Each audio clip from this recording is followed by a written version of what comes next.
말씀은 누가복음 11장 29절에서 36절까지의 말씀입니다. 신약성경 113면 누가복음 11장 29절에서 36절까지의 말씀입니다. 신약성경 113면입니다. 다 찾으신 줄 알고 제가 봉독에 올리겠습니다. 무리가 모였을 때에 예수께서 말씀하시되 이 세대는 악한 세대라. 표적을 구하되 요나의 표적밖에는 보일 표적이 없나니 요나가 니느웨 사람들에게 표적이 됨과 같이 인자도 이 세대에 그러하리라. 심판의 때에 남방 여왕이 일어나 이 세대 사람을 정죄하리니 이는 그가 솔로몬의 지혜로운 말을 들으려고 땅 끝에서 왔었거니와 솔로몬보다 더 큰 이가 여기 있으며 심판 때에 니느웨 사람들이 일어나 이 세대 사람을 정죄하리니 이는 그들이 요나의 전도를 듣고 회개하였음거니와 요나보다 더 큰 이가 여기 있느니라. 누구든지 등불을 켜서 속에 말 아래 두지 아니하고 등경 위에 두나니 이는 들어가는 자로 그 빛을 보게 하려 함이라.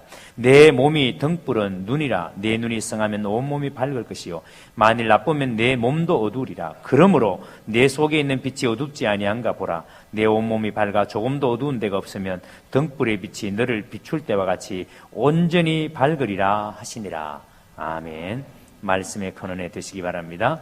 이제 우리 할렐루야 성가대에서 마른 광야에라는 제목으로 하나님께 찬양 드리겠습니다.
아시겠습니까?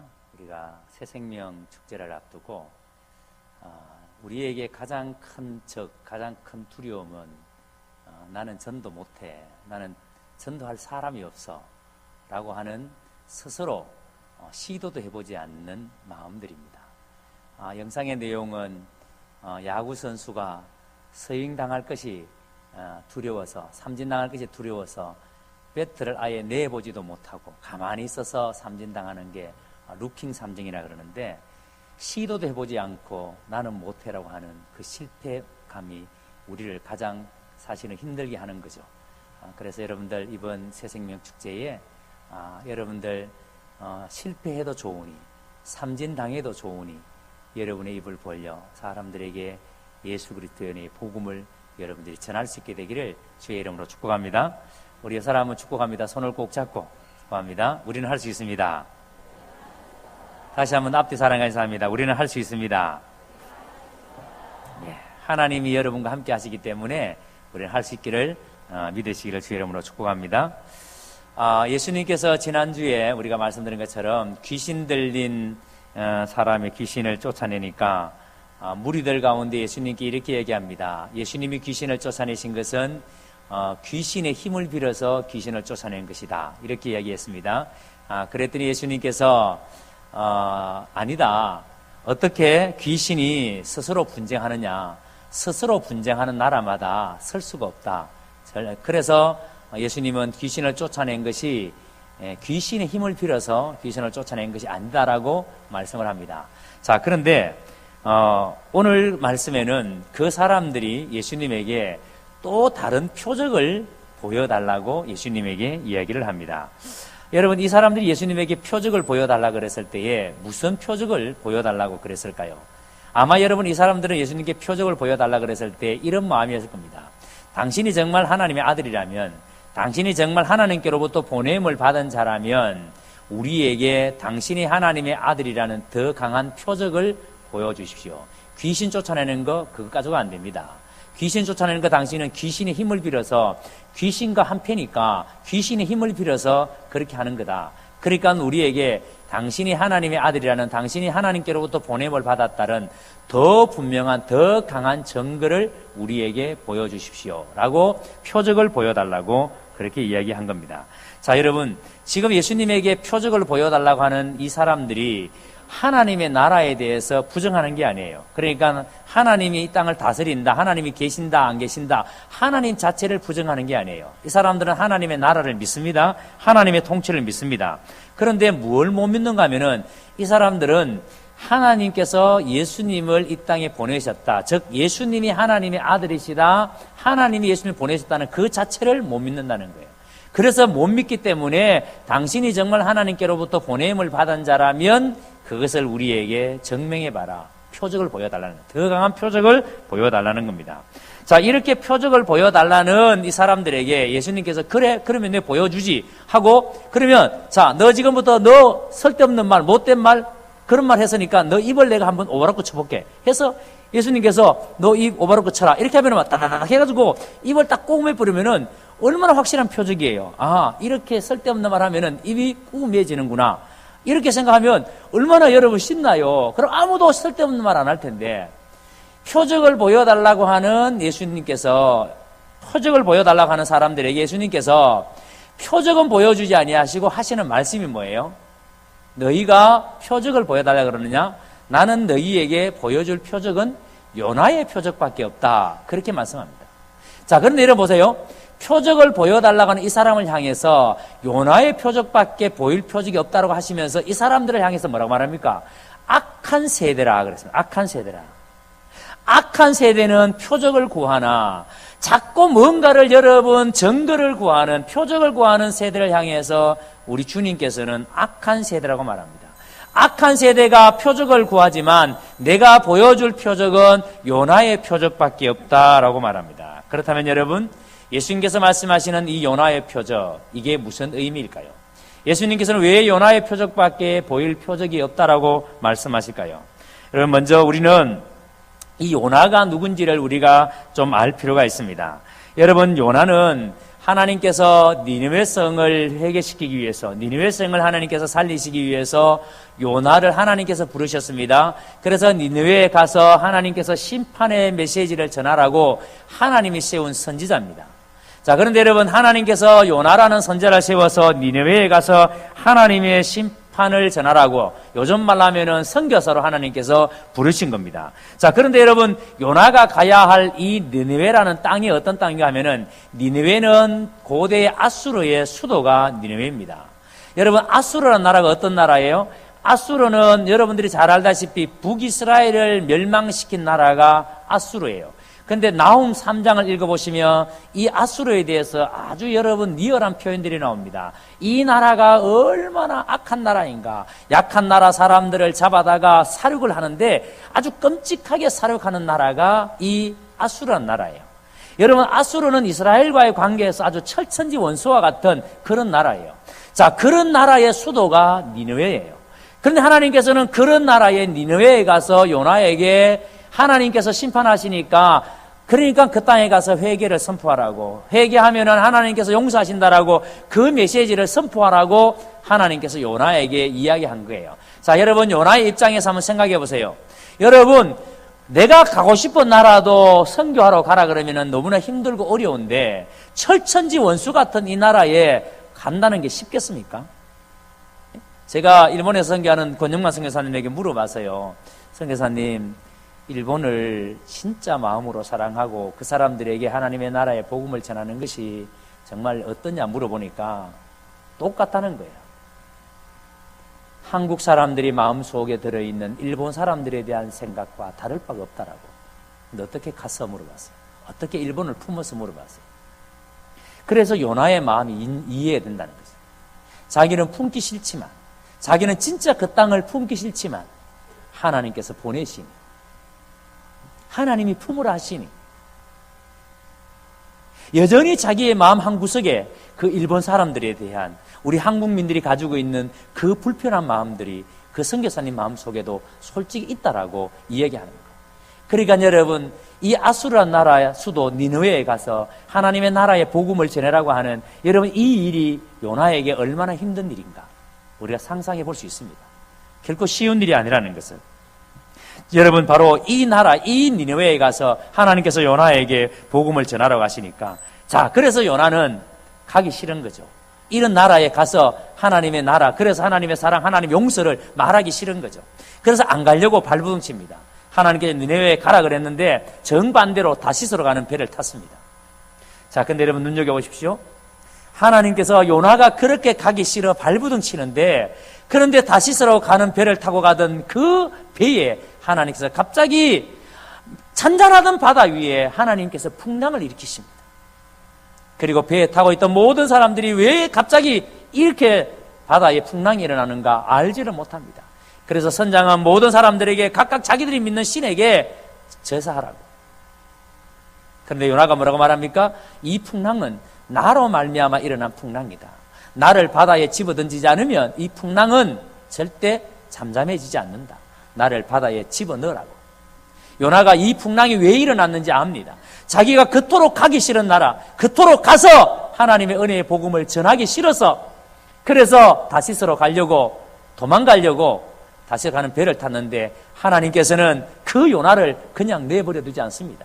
집요하게 요나를 하나님께서 바꾸셔서 어떻게든지 니느웨 땅에 하나님의 은혜의 복음이 증거되어지도록, 그래서 여러분 풍랑이 일어나게 만들고 요나를 바다 속에 집어넣게 만들고, 그런데 하나님께서는 요나가 바다 속에 집어 던져질 때에 물고기 한 마리를 준비하셔서, 큰 물고기를 준비하셔서 하나님께서는 그 물고기가 요나를 삼키게 만듭니다. 여러분 상식적으로, 과학적으로 생각해 보세요. 여러분 숨을 쉬고 산소를 호흡해야 사는 사람이 물속에, 물고기 뱃속에서 무슨 수로 사흘을 견딥니까?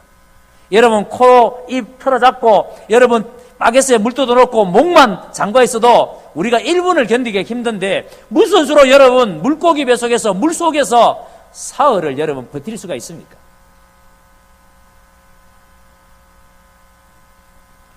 죽어도 못 가겠다는 이 요나를 왜 하나님께서는 이렇게 집요하게 물고기 뱃속에까지 집어넣으면서 왜 요나를 하나님께서는 변화시키려고 했을까요? 그래서 우리 요나서 2장을 우리는 좀 더 구체적으로 살펴볼 필요가 있습니다. 자, 우리 화면에 2장을 띄워주시고, 자, 2장을 읽는데 제가 1절을 읽고 여러분들이 2절을 읽고 이렇게 하면 오늘은 교독이에요. 옛날 1부 예배 다 같이 읽어보니까 조금 이렇게 지루한 감이 있어서 1절은 제가 읽고 2절은 여러분이 읽습니다. 요나가 물고기 뱃속에서 그의 하나님 여호와께 기도하여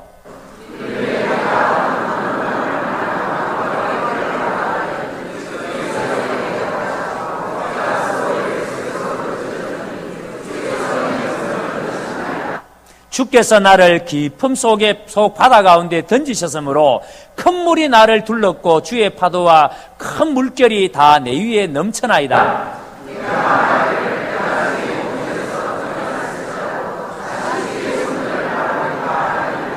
물이 나를 영혼까지 둘러싸우며 깊음이 나를 에워싸고 바다 풀이 내 머리를 감쌌나이다.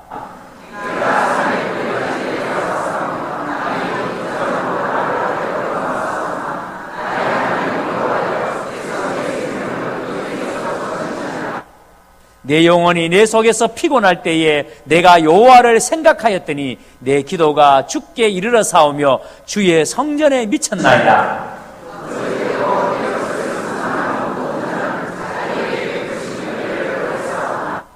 나는 감사하는 목소리로 주께 제사를 드리며 나의 서원을 주께 갚겠나이다. 구원은 여호와께 속하였나이다 하니라.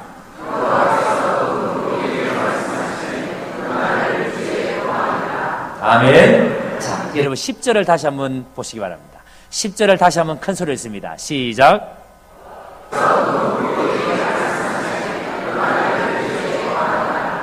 여호와께서 그 물고기에게 뭐 하셨다?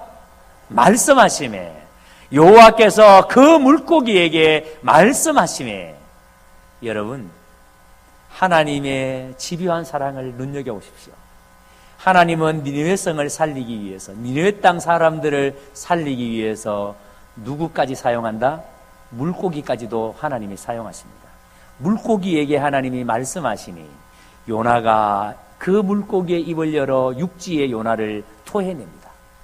어떻게 여러분 이런 일이 가능합니까? 하나님이시니까 가능한 거죠. 네? 여러분 이 이야기를 하나님을 모르는 사람들에게 하면은 거짓말을 쳐도 너무 시기친다. 거짓말을 쳐도 어떻게 이렇게 시기치나 이런 말 하지 않겠습니까? 자, 그런데 여러분 보세요. 이렇게 요나가 가기 싫은 그 니느웨로 하나님의 열심으로 말미암아 니느웨 땅으로 들어가게 됩니다. 자, 그리고 그 성에서 외친 메시지가 뭐예요? 너희 성은 하나님의 진노로 말미암아 40일 후가 되면은 하나님의 심판이 임할 것이다. 하나님께서 이 성을 멸하실 것이다.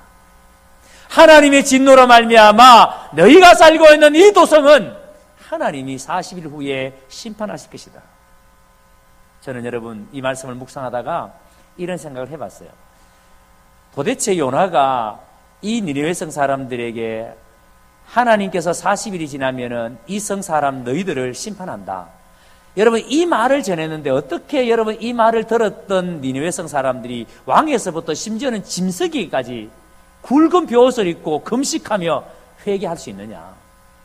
여러분 제가 이 대구 사람들에게 여러분 대구 시민들이여 하나님의 진노로 말미암아 40일 후에 하나님이 이 대구 땅을 심판하실 것입니다 라고 말한다면 대구 사람들이 뭐라 그러겠어요? 또 미친 사람 또 한 명 나왔네. 좀 곱게 미치지. 좀 예수 좀 곱게 믿지 뭘 저렇게 별나게 그렇게 말하지 않을까요? 제가 여러분 이 도성을 향해서 그런 말을 한다고 도대체 몇 명이 어느 누가 제 말을 귀담아 듣고 하나님 앞에 금식하며 회개하며 나가겠습니까? 도대체 여러분 요나가 어떻게 그 메시지를 그 성 사람들에게 전했기에 왕에서부터 짐승이리까지 굵은 벼옷을 입고 하나님께 회개하며 나갔을까요? 이 말씀을 곰곰이 묵상해 봤습니다. 그리고는 저는 이렇게 생각해 봤습니다. 요나가 이 메시지를 전할 때에 그냥 하나님의 진노로 말미암아 이 도성에 하나님이 40일이 지나면 심판하실 것이다 이렇게 전한 것이 아니라 여러분 나는 여러분에게 오지 않으려고 몸부림쳤습니다. 나는 정말 여러분에게 이 하나님의 말씀을 전하기 싫었습니다. 그래서 여기 이 땅 니느웨에 오지 않으려고 나는 다시스로 가는 배를 탔습니다. 도망갔습니다. 여러분에게 이 말씀을 전해주기 싫어서 나는 도망갔습니다. 그런데 하나님의 열심이, 하나님의 사랑이, 여러분을 살리고자 하는 그 하나님의 사랑이 집요하게 나를 쫓아오셨고 나를 물고기 뱃속에까지 집어넣으셔서 사흘 동안 그 물고기 뱃속에서 하나님이 여러분을 품게 하셨습니다. 나는 오기 싫었지만, 나는 여러분이 사는 이 땅에 와서 하나님의 은혜의 복음을 여러분에게 말해주기 싫었지만, 그래서 나는 도망갔지만 하나님이 나를 붙잡아 다시 여러분 앞에 보냈습니다. 40일이 지나면 하나님의 진노로 이 땅을 심판하신다고 하나님이 말씀하셨습니다. 나를 이렇게 붙잡고 지금까지 물고기 뱃속에까지 나를 가두어 두시고 나를 변화시키셔서 나를 이 땅에 보내서 이 말씀을 전하게 하신 그 하나님이 여러분이 회개하면 하나님이 용서하시지 않겠습니까? 요나는 분명히 니느웨 성 사람들에게 그렇게 말을 하면서 전하지 않았을까요? 자, 여러분, 이렇게 요나가 하나님의 말씀을 전했을 때에 온 니느웨 성 사람들이 회개를 합니다. 여러분 보세요. 지금 예수님께서 표적을 보여달라고 하는 이 무리들에게, 이 사람들에게 요나의 표적밖에는 내가 보여줄 표적이 없다. 표적을 보여주세요. 당신이 하나님의 아들이라는 당신이 하나님께로부터 보냄을 받았다는 진짜 더 강한 표적을 보여달라는 이 사람들을 향해서 예수님께서는 요나의 표적밖에는 보여줄 표적이 없다라고. 여러분, 이것은 이 니느웨 성 사람들이 회개한 것은 요나의 기적이 아니라, 요나가 물고기 뱃속에서 살아나왔다는 그런 기적이 아니라 바로 하나님의 사랑이 니느웨를 살렸다는 겁니다. 하나님의 그 끈질긴 사랑이, 하나님의 그 집요한 사랑이, 내가 여러분에게 오기 싫었지만, 여러분에게 이 말씀을 전해주기 싫었지만, 하나님의 그 집요한 사랑이 니느웨를 살렸다라고. 그래서 표적을 보여달라는 그 사람들에게 그것이 요나의 표적이라고. 하나님은 도망가는 선자 요나를 잡아서 그들에게 보내실 만큼 그들을 사랑하신다는 겁니다. 그들을 그렇게 사랑하신다는 겁니다. 이 사랑이 바로 이 니느웨 성 사람들의 마음에 완악함을 녹여서 하나님 앞에 회개하게 했다는 거예요. 그래서 심판을 면하게 되었다라고. 그게 요나의 표적이라고. 여러분, 예수님은 지금 표적을 보여달라는 이 사람들에게 표적이 중요한 것이 아니라는 거예요. 너희들이 내가 진짜 하나님께로 왔다는 것을 더 강한 표적을 보여달라고. 표적이 중요한 것이 아니야. 표적을 보고 구원을 받을 사람은 아무도 없다는 거예요. 여러분들 지금까지 경험으로 한번 여러분 가만히 생각해 보세요. 표적을 보고 주님을 만난 사람이 누가 있을까요? 그래서 예수님께서는 누가복음 16장에 보면은 거지 나사로와 부자에 대한 얘기가 나옵니다. 한 거지가 있었는데 부잣집에서 떨어지는, 그 상에서 떨어지는 부스러기만 주워 먹고 살았던 사람입니다. 그러니까 그 삶이 얼마나 비참합니까? 부자의 상에서 떨어지는 부스러기만 주워 먹고 살았으니까. 그런데 거기에다가 몸에 병까지 들었습니다. 여러분, 사람들이 볼 때 그렇게 여러분 저주받은 인생이 없어요. 그런데 그가 하나님을 믿는 사람이었습니다. 비록 몸은 병들었고 비록 가난하게 살았지만, 부자의 상에서 떨어지는 부스러기를 주워 먹여서 살았지만, 그런데 그가 하나님을 믿는 사람이었습니다. 그런데 여러분, 이 거지가 어느 날 죽음을 맞이합니다. 그런데 참 놀라운 것은 이 거지가 아브라함의 품에 안겼다는 겁니다. 천국에 갔다는 말이에요. 예? 그런데 여러분, 부자도 죽어 장사되매 부자도 동일하게 죽습니다. 가난한 사람도 죽지만 부자도 죽습니다. 여러분, 죽는 것에는 누구도 여러분 차별이 없습니다. 다 개인적인 종말을 맞이하게 됩니다. 사람이 한 번 나서 죽는 것은 정한 것이로되 이후에는 심판이 있을 것이라고. 모든 사람은 죽음을 맞이합니다. 그런데 여러분 놀라운 것은 아브라함은 죽었어, 나사로는 죽어서 아브라함의 품에 안겼는데 부자는 죽어서 어디 갔습니까? 지옥에 갔습니다.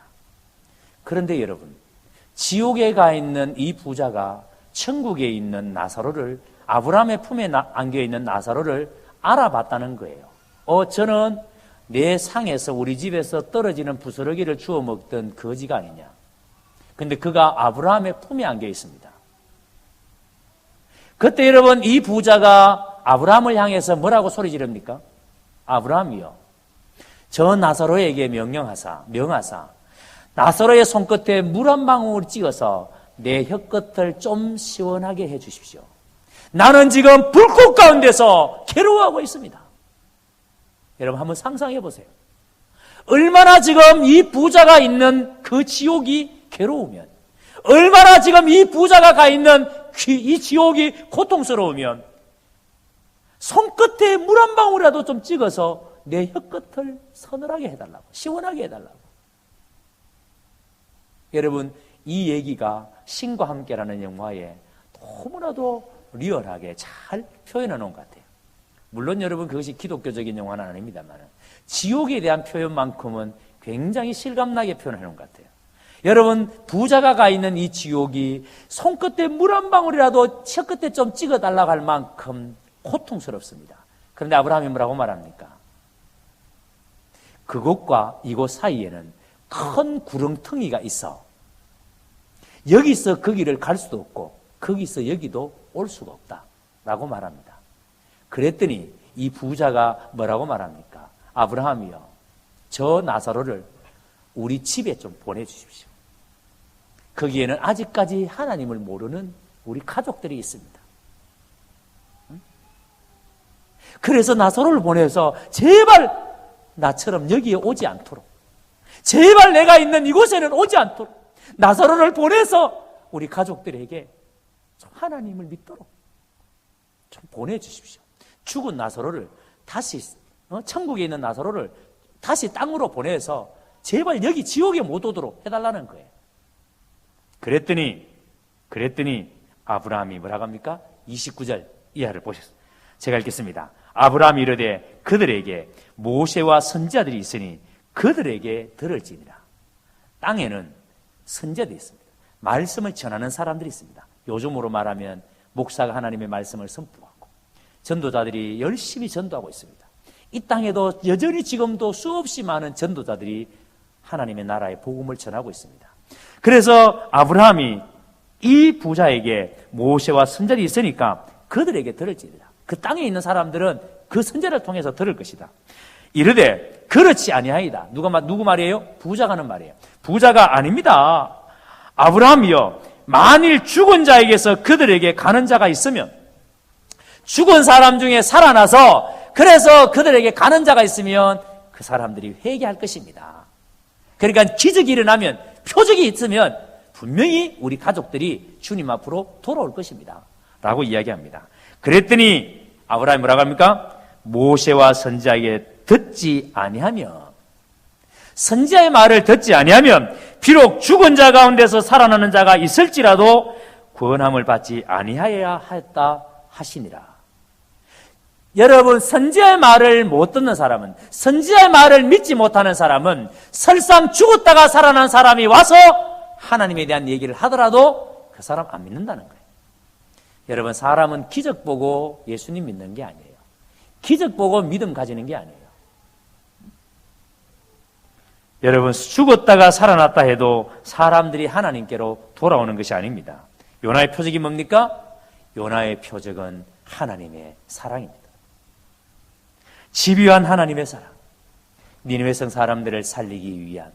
그래서 요나를 물고기 뱃속에 집어넣어서 사흘 동안 그 물고기 뱃속에서 하나님의 사랑을 깨닫게 하고, 그 요나를 통해서 다시 그 하나님의 사랑을, 이런 사랑을 니느웨 성 사람들에게 전하게 했던 그 하나님의 사랑.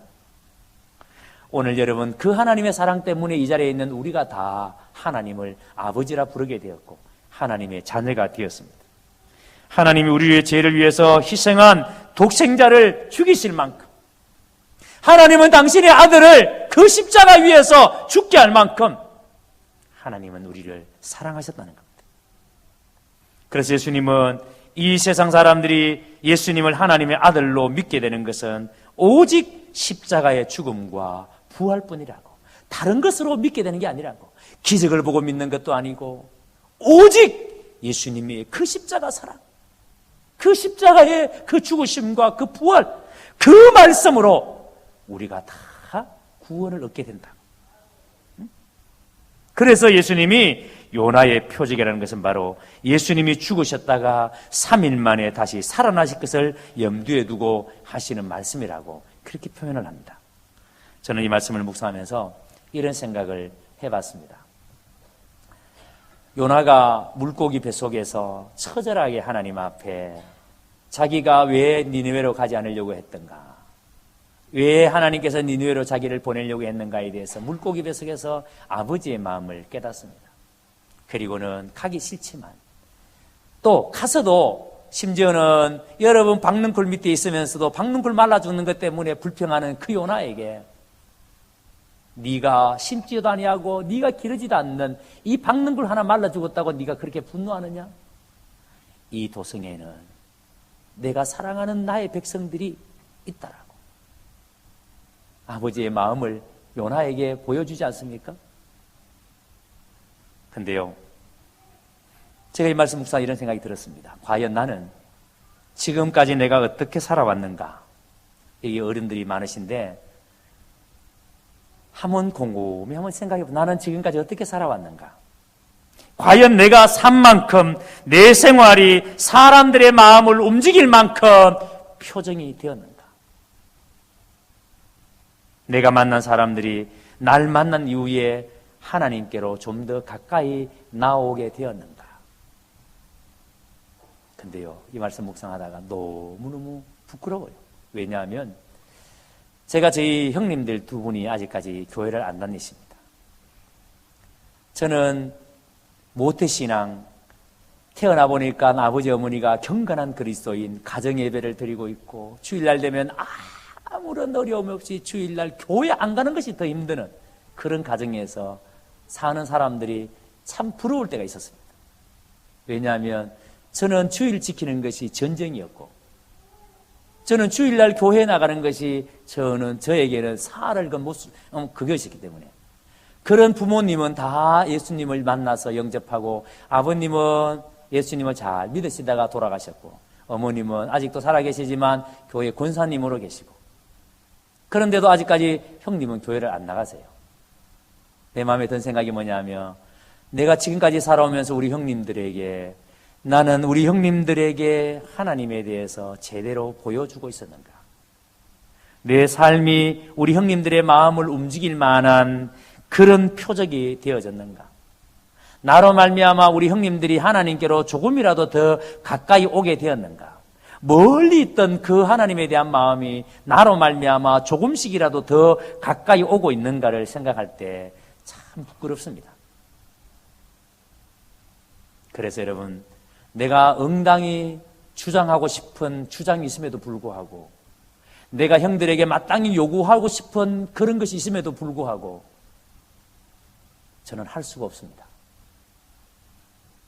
왜요? 나는 우리 가족에게 하나님을 증거해야 돼. 내 삶을 통해서 하나님을 드러내야 될 표적이 되어야 되기 때문에, 훗날 하나님께서 우리 형님들에게 은혜를 주셔서 하나님 앞에 섰을 때에 나는 내 동생을 통해서 하나님을 알게 되었습니다. 나는 내 동생을 통해서 하나님이 어떤 분인지를 알게 되었습니다. 그것이 내가 해야 될 일이기 때문에, 그래서 나는 그 어떤 것도 형님들에게 마땅히 요구할 수 있는 것도 요구할 수가 없습니다. 나는 얼마나 주님께로 더 가까이 나아가고 있는가? 내가 산 만큼 내 주변의 사람들이 얼마나 주님께로 더 가까이 나오게 했는가? 이것이 참 고민이 되지 않을 수가 없습니다. 이 말씀을 묵상하다가 옛날에 보았던 책 한 권이 생각이 났습니다. 미국 하버드 대학과 예일 대학에서 심리학과 철학을 가르쳤던 이 교수님이 어느 날 이런 생각을 하게 됩니다. 내가 나이를 점점 먹어가는데 내 나이를 먹어가는 만큼 예수님께로 내가 더 가까이 나아가고 있는가? 내가 나이가 먹어가는 만큼 내가 예수님께 더 가까이 나아가고 있는가? 즉 예수님을 닮아가고 있는가? 내가 아무리 사람들에게 인정을 받고 내 스스로 대단한 내 삶에 대한 만족과 내 삶에 대한 기쁨, 그래서 많은 사람들이 당신은 성공한 사람입니다, 당신은 훌륭한 사람입니다, 당신을 존경합니다 라고 말하지만 내가 진정으로 예수님께로 가까이 나아가고 있는가? 만약에 내가 예수님께로 가까이 나아가고 있지 못하다면, 지금 내가 예수님께로 가까이 나아가고 있지 못하다면 사람들이 말하는 그 성공, 사람들이 말하는 그 존경, 사람들이 말하는 그 모든 자랑은 오히려 시간을 버리는 것이 아닌가? 내가 예수님께로 가까이 나아가고 있지 못하다면. 자, 이렇게 자신을 돌아보는 순간에 어느 날 그가 어느 유명한 공동체에 들어가게 됩니다.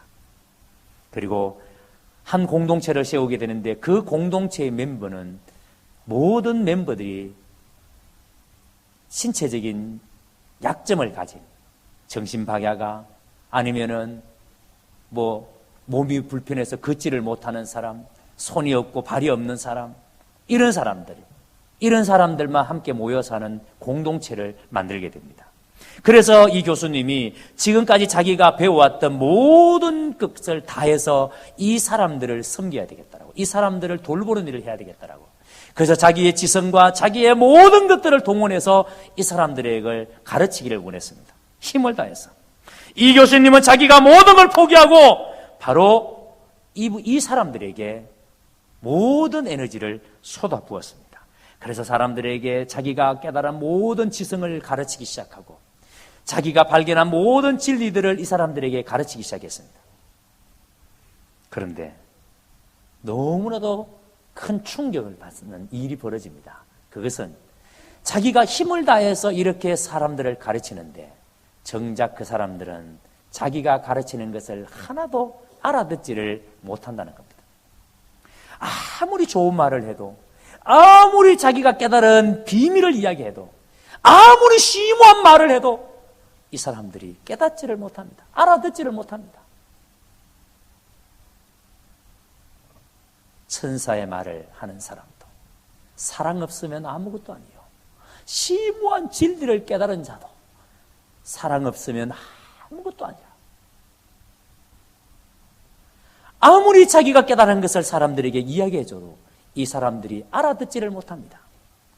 지금 여러분, 이 사람들에게 필요한 것은 이런 철학적이고 논리적이고 사변적인 이런 이야기, 이런 지성적인 이야기가 아니라 이 사람들에게 필요한 것은 배가 고플 때 누군가가 자기의 입에 밥 한 숟갈을 떠먹여줄 사람이 필요했고, 여러분 대소변을 가리지 못하니까 자기의 몸이 불편할 때 누군가가 자기의 옷을 갈아입혀주는 사람이 필요했고, 잠자리에 들지 못할 때 누군가가 함께 잠자리에 잠을 재워줄 수 있는 사람이 필요했습니다. 그런데 이 교수님은 정작 이런 것은 하나도 채워주지 못하고 자기가 주고 싶어 이 사람들에게 자기가 깨달은 심오한 진리를 가르치기를 원했고 심오한 도를 이야기해 주기를 원했습니다. 그런데 이 사람들은 하나도 그것을 알아듣지를 못합니다. 너무 큰 충격을 받은 것입니다. 내가 배우고 사람들에게 모두 갖기를 원하는 이것이 얼마나 또 한편의 사람들에게는 아무런 의미가 없는 것이구나. 내가 그토록 소중하게 여기고 내가 그토록 기뻐하고 감사했던 이 엄청난 진리들을 이 사람들에게는 아무런 의미가 없는 것이구나. 충격을 받고 모든 것을 포기합니다. 그리고 그곳에 들어간 다음에 비로소 짧게 몇 권의 책들을 기록하는데 그 책이 바로 영혼의 양식이라는 책입니다. 이 책의 저자가 헨리 나우엔 교수입니다. 성공의 사제예요. 우리가 심오한 진리를 깨달았다 할지라도 사랑이 없으면 아무것도 아닙니다. 우리가 여러분 이 땅에 살면서 많은 것을 소유해서 그것으로 하나님의 살아계심을 여러분들이 보여주기를 원하실 겁니다. 그런 생각들을 다 가질 겁니다. 내가 성공해서 내가 다른 사람보다 훨씬 잘 살아서 하나님께서 나에게 이런 복을 주셨다라고, 예수 믿어보라고, 그럼 하나님께서 나에게, 당신에게도 이런 복을 줄 거라고, 그런 얘기들을 하고 싶을 거예요. 그러나 정작 우리가 세상에 보여줄 수 있는 것은 그런 것이 아니라는 겁니다. 내가 얼마나 사회적으로 성공했는가, 내가 얼마나 사람들로부터 존경받고 내가 얼마나 세상에 대단한 사람인가, 그것 가지고 우리가 하나님을 입증해내는 것이 아니라는 겁니다. 우리가 하나님을 입증해내는 방법은 나로 말미암아 나를 만난 사람이 주님 앞에 서고 있는가, 나로 말미암아 나와 관계된 사람들이 주님 앞에 서고 있는가, 그것으로 우리가 하나님을 입증해냅니다. 그게 요나의 표적이에요. 그게 예수님께서 내가 너희에게 보여줄 표적은 요나의 표적밖에 없다는 뜻입니다. 나로 말미암아 사람들이 하나님께로 가까이 나오고 있는가. 그래서 예수님께서 이렇게 말씀합니다. 당시에 사람들은 하나님의 아들이 육신을 입고 이 땅에 왔지만 사람들이 하나님의 아들을 알아보지 못했습니다. 자기 땅에 오매 자기 백성이 영접지 아니하였으나 자기 땅에 왔음에도 자기 백성들이 영접지 않았습니다. 몰랐습니다. 수많은 기적을 보여줬고 수많은 일들을 그들 앞에서 행했습니다. 그런데도 불구하고 이 사람들은 예수님이 누군지를 몰랐습니다. 하나님의 아들인지를 알아채지 못했습니다. 그래서 더 큰 표적을 보여달라고 요구했습니다. 근데 31절에 보세요. 31절에 심판의 때에 남방의 여왕이 일어나 이 세대 사람을 정죄하리니 이는 그가 솔로몬의 지혜로운 말을 들으려고 땅끝에서 왔음이거니와 솔로몬보다 더 큰 이가 여기 있으며. 여러분 이게 무슨 말인가 하니까 남방의 여왕이 솔로몬의 설교를 듣기 위해서 땅끝 그 먼 곳에서 솔로몬의 설교를 듣기 위해서, 요즘처럼 여러분 비행기를 타고 간 것도 아니에요. 마차를 타고 그 먼 거리를 설교를 듣기 위해서 왔습니다.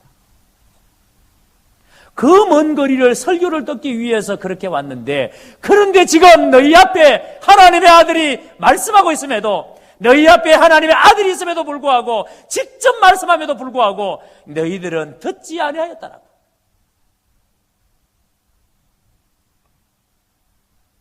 심판의 때에 니느웨 사람들이 일어나서 이 세대 사람들을 정죄하리니. 32절에 왜요? 왜 심판의 때가 되면은 니느웨 사람들이 일어나서 이 사람들을 정죄하겠습니까?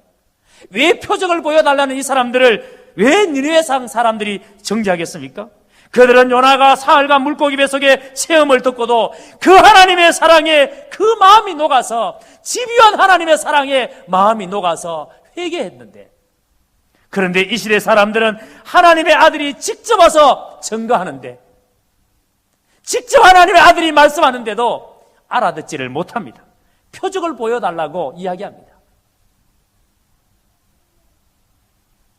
사랑하는 성도 여러분, 니느웨 성 사람들이 회개한 것은 요나가 사흘간의 물고기 뱃속의 체험을 들었기 때문입니다.